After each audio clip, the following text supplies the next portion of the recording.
Hello welcome है। आज ये पहली वीडियो होगी प्रोग्रामिंग रिलेटेड। अच्छा, ये वीडियो जो है ये सिर्फ पाइथन के लिहाज से नहीं, किसी भी प्रोग्रामिंग लैंग्वेज की बेसिक सीखने के लिए आसानी पैदा करेगी। तो अब शुरू करते हैं। क्या आपने कभी कोई चीज़ पहले प्रोग्राम की है? बिल्कुल, हो सकता है आपको ना आती हो कोई भी प्रोग्रामिंग लैंग्वेज, लेकिन रोज़ाना हमारा ज़िंदगी का हिस्सा बन चुकी है प्रोग्रामिंग। अगर आप एक रिमोट से टीवी का कोई भी चैनल चेंज करते हैं, माइक्रोवेव ओवन में आप कोई भी बटन दबाते हैं, वो एक प्रोग्रामिंग ही हो रही है, क्योंकि आप एक डिवाइस को, एक मशीन को बता रहे हैं कि तुमने ये करना है। अगर आपने वॉल्यूम अप का बटन दबाया है तो वॉल्यूम चेंज हो रहा है, मशीन को पता चल रहा है क्योंकि आपने बटन दबाया है। तो ये चीज़ अब हम रोज़ कर रहे होते हैं। अगर आप कंडीशंस में जाते हैं ना, तो कंडीशंस भी काफ़ी ज़्यादा काम आती हैं प्रोग्रामिंग में। Like rock paper scissor is a game. दो बंदे खेल सकते हैं इसमें, पहली बात तो ठीक है, दो से ज़्यादा कोई नहीं खेल सकता इसमें। Each person have two options. First is rock and paper and scissors. दोनों बंदों को इन तीनों ऑप्शंस में से कोई एक ऑप्शन सेलेक्ट करना है। अब अगर प्लेयर 1 रॉक सेलेक्ट करता है एंड प्लेयर 2 सीजर सेलेक्ट करता है, तो प्लेयर 1 जीतेगा जिसने रॉक सेलेक्ट किया है। लेकिन अगर प्लेयर 1 सीजर सेलेक्ट करता है और प्लेयर 2 पेपर, तो फिर दोबारा प्लेयर 1 जीतेगा क्या। और यही सेम आगे चलेगा। अगर प्लेयर 1 पेपर सेलेक्ट करता है और प्लेयर 2 रॉक, तो पेपर जीतेगा। ये हम सब ने खेला हुआ। लेकिन अगर दोनों सेम ले आते हैं तो टाई हो जाता है। अब इसमें अगर आप एक चीज़ देख रहे होगे तो ये इफ़ स्टेटमेंट यूज़ हो रही है, इफ़ कंडीशन यूज़ हो रही है। अगर ये हो रहा है तो ये जीतेगा, वरना ये जीतेगा। और यही चीज़ होती है। हमारा एक और गेम है, हम सब ने खेला हुआ है, टिक टैक टो। इसमें अब अगर आप लोग देखें तो हमेशा जीतता वो है जिसका कोई भी स्ट्रेट लाइन बन रही होती है। मतलब इसमें आप पहले अपना साइन सेलेक्ट करते हैं, क्रॉस, ज़ीरो और टिक। पहले एक बार ही लेता है, फिर दूसरा बार ही लेता है। और जो भी आप साइन लगाते हो ना, वो इन्हीं लाइन में लगाते हो। ऐसा नहीं कि आप इधर कहीं साइन लगा रहे हो या इधर कहीं लगा रहे हो, यहीं पे लगाओगे जो ये 9 डब्बे बने हुए हैं आपके। और इसका रूल ये है कि पहले एक बार ही करेगा, फिर दूसरा लगाएगा, फिर वही वापस, इस तरह चलता रहेगा। अब इसमें जीतता वही है जिसका एक स्ट्रेट लाइन में बनता है। वो डायगोनल भी हो सकती है, वो स्ट्रेट लाइन भी हो सकती है, हॉरिजॉन्टली वो वर्टिकल लाइन भी हो सकती है, ठीक है। लेकिन कोई एल शेप में नहीं जीत सकता कि किसी ने 3 लगा दिए लेकिन वो इस तरह 3 बन रहे हो, या कोई पूरा स्क्वायर भी बना दे तो भी इसमें स्ट्रेट लाइन होना ज़रूरी है। हम प्रोग्रामिंग क्यों सीखे हैं? क्योंकि ये आजकल हर जगह यूज़ हो रही है। आर्मी के जितने भी रॉकेट्स और वेपन्स होते हैं, टैंक्स होते हैं, आर्मर्ड व्हीकल होते हैं, डिफेंस में बड़ा यूज़ होती है। डिफेंस से मतलब डीएचए नहीं है यहाँ पे। डिफेंस से मतलब वो कि कहीं भी अगर आपने फॉर एग्जांपल रॉकेट फायर करना है, इमेज प्रोसेसिंग के ज़रिए कि इसी बंदे को मारे, किसी और को ना मारे, वो भी प्रोग्रामिंग से होगी। ड्राइविंग हमारी आजकल पूरी इस चीज़ पे जा चुकी है। हर गाड़ी के अंदर हम GPS based navigation system use कर रहे होते हैं।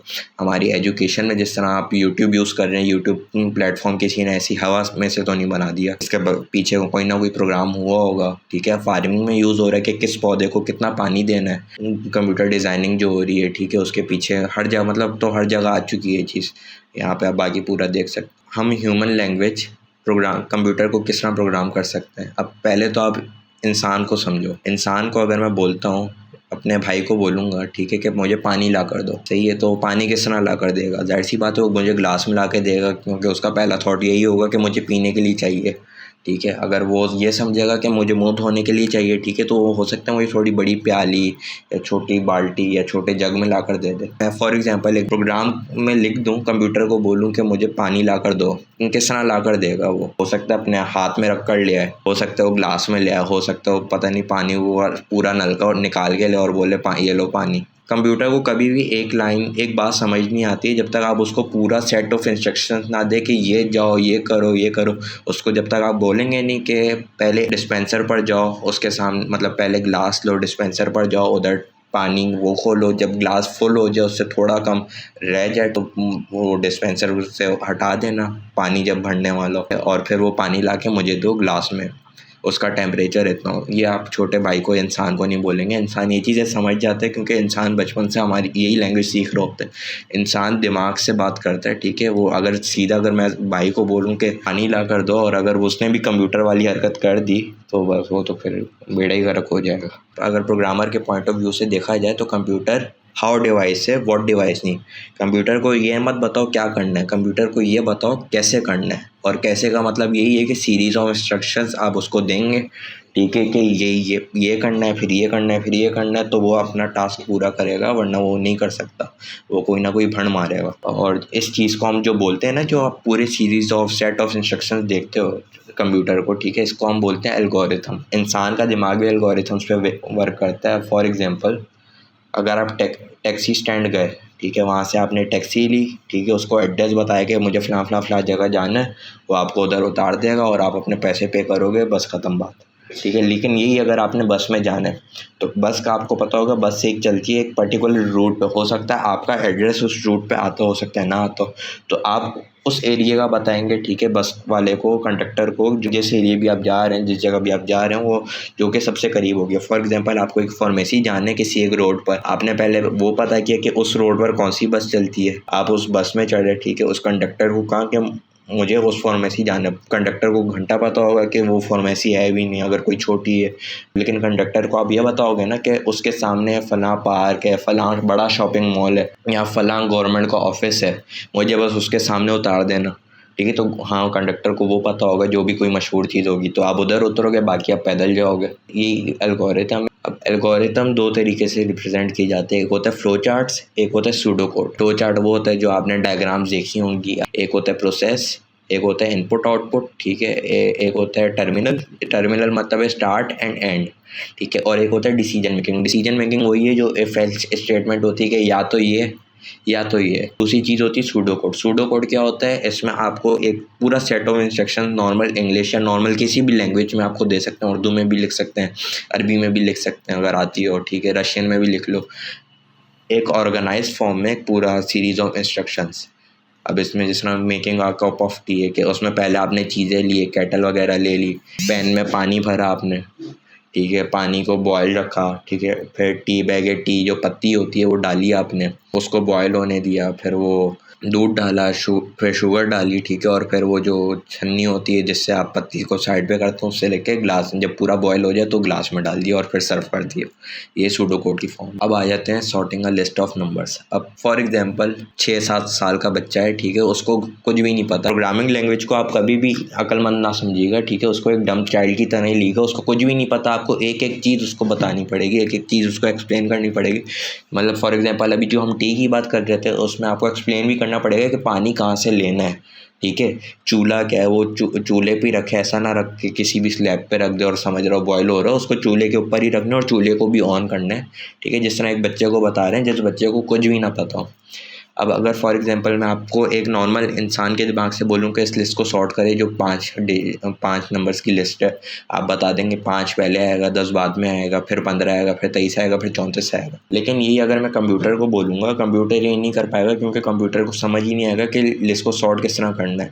हो सकता है कंप्यूटर बताऊँ क्या करे, वो एक बार पढ़ेगा, ठीक है, जो भी प्रोग्राम में अगर मैं लिख कर दूंगा वो एक बार पढ़ेगा, वो इसको 10 कर देगा और इसको 15 कर देगा, लेकिन वो पूरी जो ये नंबर दिए हुए ना उन सबको वो नहीं कर पाएगा। अब अगर हम कंप्यूटर के पॉइंट ऑफ व्यू से देखें ना, अब हमें कंप्यूटर से अब ये बताऊँ प्रॉब्लम सॉल्विंग वाला हिस्सा आ जाता है कि कंप्यूटर से किस तरह लिस्ट सॉर्ट करवाई जाए।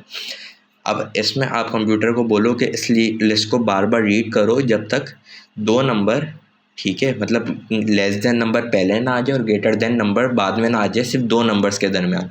फॉर एग्जांपल 10 और 15। तो अब कंप्यूटर या प्रोग्राम में, ठीक है, पहली बार लाइन को रीड किया, तो पहली बार रीड किया, उसको समझ आया 15 जो है 10 से बड़ा है, 10 15 से छोटा है, तो उसने इन दोनों नंबर को स्वैप करना है, मतलब 15 इधर 10 की जगह चला जाएगा और 10 15 की जगह आ जाएगा। पहली बार लाइन को रीड किए तो इसमें इसको 10 कर दिया, ठीक है, और इसको 15 कर दिया। क्या लिस्ट सॉर्ट हो गई? नहीं हुई, ठीक है। तो अभी भी 23 आ गए, फिर 5 है, फिर 34 है। अब बताओ वो देखेगा, ठीक है, कि 10 और 15 सॉर्ट आउट हो चुके हैं, तो वह पढ़ेगा 15 और 23 को। 15 23 से छोटा है और 23 15 से बड़ा है, तो मतलब ये भी सही है। अब वो पढ़ेगा 23 और 5 को, ठीक है, 5 23 से छोटा है तो वो 5 को पहले ले आएगा और 23 को बाद में। इन दोनों को स्वैप करेगा। अब वो पढ़ेगा 23 और 34 को। 23 जो है 34 से छोटा है, मतलब सही है। अब क्या काम खत्म हो गया? नहीं, 5 बीच में अटका हुआ है। 5 को हमें पहले पे लेकर जाना है, लिस्ट को पूरा सॉर्ट करना है, अभी पूरी सॉर्ट नहीं हुई है, तो वो दोबारा इसको पूरी इस लाइन को रीड करेगा। 10 15 सॉर्टेड है, यस, 15 और 5 सॉर्टेड है, नहीं 5 छोटा है 15 से, तो वो 5 को पहले ले आएगा और 15 को बाद में, इन दोनों को स्वैप करेगा। आगे 15 23 से छोटा है, 23 34 से छोटा है, बस सही है। उसके बाद फिर अब दोबारा वो लाइन को रीड करेगा कि 10 और 5, अब क्या छोटा है इनमें से, 5 छोटा है और 10 बड़ा है। अब क्या लिस्ट सॉर्ट हो गई है? डेफिनेटली यस, ठीक है।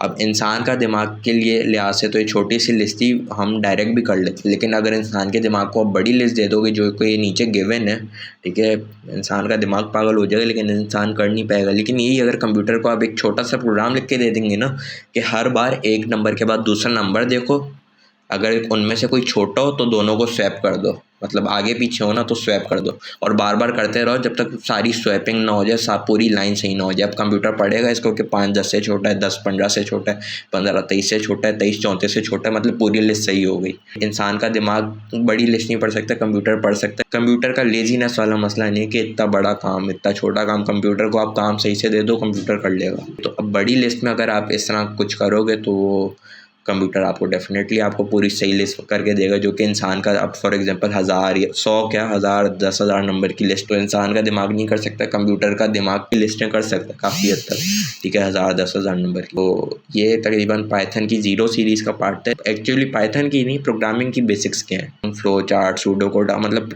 बाय प्रोग्रामिंग इज़ नेसेसरी, और हम इसको किस तरह यूटिलाइज करेंगे। तो वीडियो इधर एंड होती है। अब मैं तकरीबन आपको नेक्स्ट वीडियो में आपको पाइथन की इंस्टॉलेशन सिखा दूंगा, और पाइथन को इन एक्चुअल कैसे यूज़ करना है, पाइथन किस तरह सीखनी है, पाइथन में क्या सीन होता है, वो सारा आपको बाद में करें। तो अभी तक के लिए इतना ही।